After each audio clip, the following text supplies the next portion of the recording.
Hello, it is Brickule. This is the starter for a series that I'll be doing for custom minifigs. And it'll also cover some other aspects to Lego customizing, like custom fabric and other little things that can help with different builds. First, guess I'll show you some different kinds of custom minifigures, so we will jump to that. So you can see these figures here are pretty simple, but they have a unique enough look to them. These were all made with official Lego parts and official Lego prints, but they are very unique just by rearranging existing elements. See my sig fig in the middle is a Space Navy officer on the left, and then a Adeptus Mechanicus soldier on the right there. So you can see you can get some pretty cool looking figures just by rearranging parts. You don't have to have special custom elements or have to work on anything. So it's only limited by your imagination. Or if you want to step it up a little bit, you can use elements from customizers like Brickforge, Brick Warriors, or Brickarms. They all make custom molded elements. They have a wide variety of themes, and some of the items will include custom printing. You can see like the camouflage on the rifle and the helmet here. In addition to custom elements, you can also find customizers who do custom printing. So here's 3 figures which use parts from customizers that do their own printing. There's a Star Trek uniform torso. There's this head for the doctor. And then a Brickforge bottle printed with Brick Daniels. Now another way to make custom figures is to go all out with paint and knives and anything else you can think of that'll work, and to customize existing parts as well as making your own. So you can see these 3 figures that I've done. Some of them have custom elements from customizers, and some of them are just painted differently.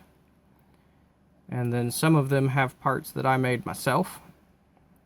The one on the left here is a Colonial Marine from Aliens. I painted the Brickforge helmet and armor. I painted a Brickarms gun to have a bit of a camo. And glued half of a binocular onto the side of the helmet. The figure in the middle is Gotrek Gurneyson from the Gotrek and Felix novels for Warhammer. For him, I painted the arms with dwarf tattoos. And I made the axe myself using a lightsaber handle as the base, because it's a lot easier to use existing 3mm connections and then build off of those than to try and make your own 3mm. So that was made with some tag board, glue, and paint. And it's with the paint and clear coat application, it actually comes out to a hard finish, so it actually feels like a plastic element. Focus. And then I also painted his head to have some bushier eyebrows and have an eye patch. The mohawk is from Brick Warriors. I painted that to match the beard. The beard was a Gandalf's beard, and I glued a small chain onto it. I like how he turned out. And then on the right side is Felix Jaeger from the same novel series as Gotrek and Felix. And I made the cape out of some fuzzy material, so it kind of looks like a wool cape. And I added some little jewelry rings to look like a fancier cloak clasp. The arms have upper sleeves painted on them. He's got boots painted on his feet, and the two weapons were painted, and those are both from Customizer brands as well.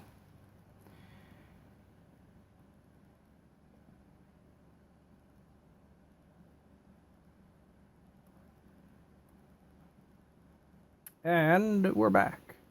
So, as you saw there's all sorts of different minifigures you can do. This is my Sig Fig at the moment, or Signature Fig. I do apologize for the lighting at the moment. It's still a mess from unpacking for Brickworld. So, it's a simple figure. I eventually would like to use some kind of printed torso, either a custom print or maybe a classic space logo, but he works for the moment. So I'm going to make a NCR trooper from Fallout New Vegas. So let me pull out a minifig drawer here. I like to keep my parts organized, and this is currently all the spare parts I have. I need to restock. So let's start with a face. I keep the heads in here. Now he'll probably not work with a double-sided head. So, there's a good one. So I think we'll use this one.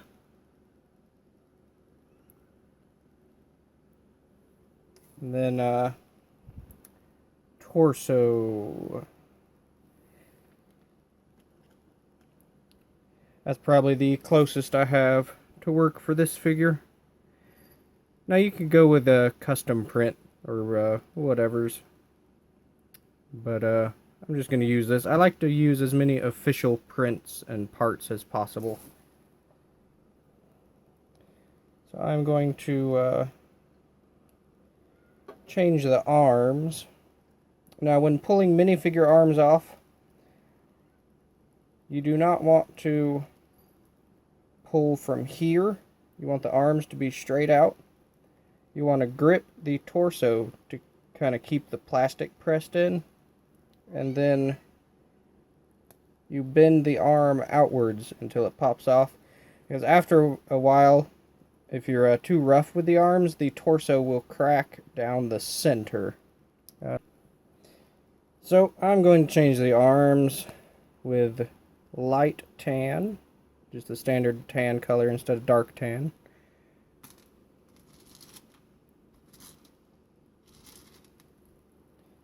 And use some yellow hands. I'm pretty short on flesh toned parts. Hi, kitty cat. Meow.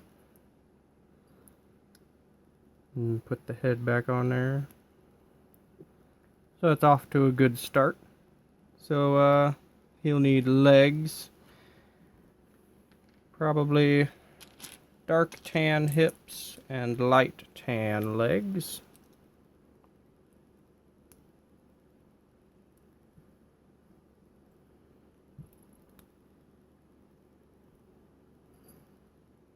And he needs a cover for his head. So let's pull out the next drawer, which is different accessories for figures and body wear. There we go. The Brickarms Brody helmet. So that kind of works. It doesn't really look like a new California Republic trooper. It just looks like your generic soldier from World War I. So he needs a bit more. I'm thinking leather shoulder pad. Maybe a satchel. So, brown one. Little the Indiana Jones shoulder bag to kind of add, make it look like he's got some storage. Maybe he's a messenger or something. And then the soft plastic pauldron from Brickforge.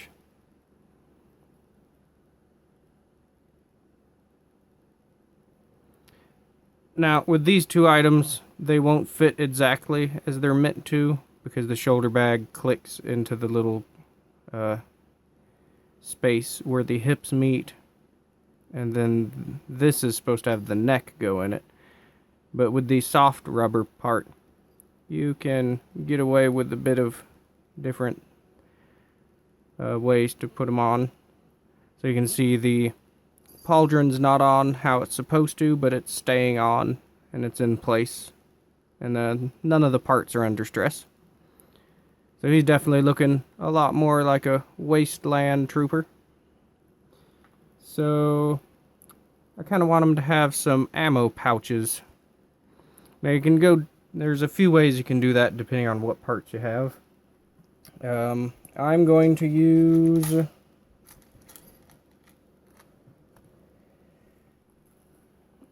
these ammo pouch parts from Brickforge. Come on, camera. They have a little attachment area, so you're just supposed to put them over the pegs on the legs, and they go between the torso. Yeah, that looks nice, but now he's got this crease there. You can see, because he's supposed to have two of those pouches used together. So with the shoulder bag, another one's not going to fit. So one thing you can do is you can cut the pouch off. So you want to do that with a cutting board.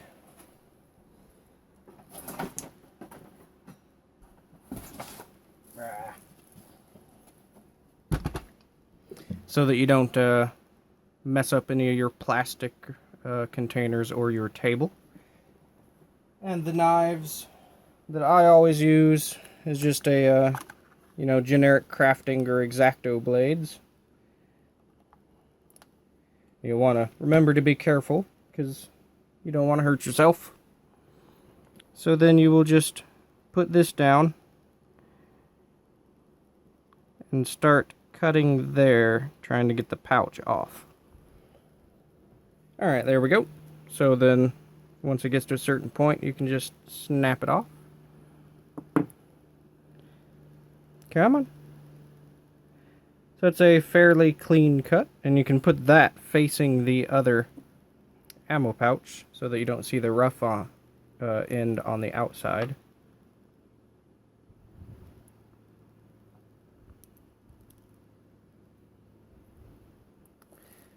There we go. So that crease is filled in, and now he has some ammo pouch on his belt. Now he needs a weapon. I keep most of the accessories organized as well.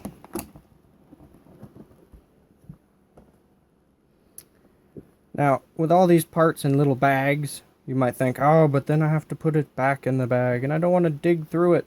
Well, that's where you want to bring in a sorting tray. You can get these at warehouse stores. They're used for sorting screws and nails and other hardware.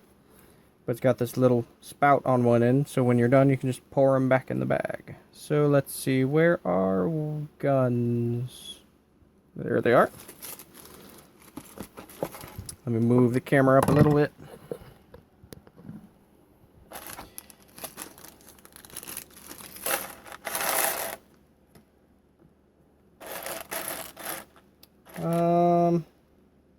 Looks like the closest I have to an assault rifle is the Brickforge one at the moment. But I don't really think black will look like it fits in. Kind of stands out from the rest. It doesn't look too bad, I guess. It kind of brings in the color on the head. But I want a more rusted or wasteland look to the weapon. I'm not seeing any in this bag. Let me pour them back in.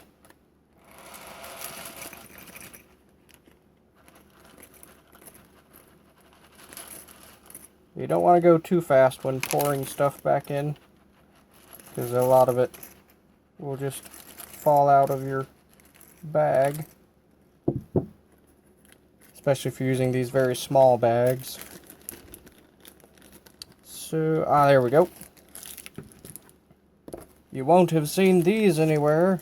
These are were prototypes from when I worked at Brickforge.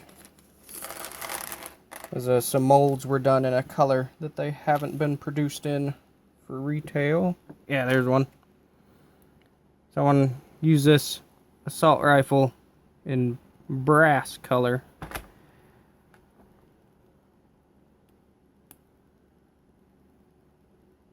Yeah, I like how that looks. So here's the minifigure I just made. He's ready to go out and protect the wastelands. Or, you know, die in the process, because they are very weak in the game. So, that is the first video in a minifig workshop. I think I probably dragged on a bit too long there, but I did not script it, so you'll have to bear with it.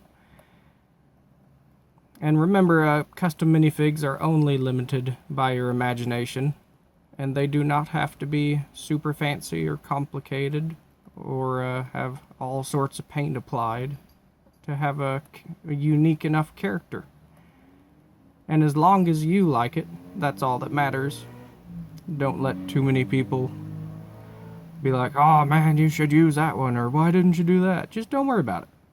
Make what you want. It's all about imagination.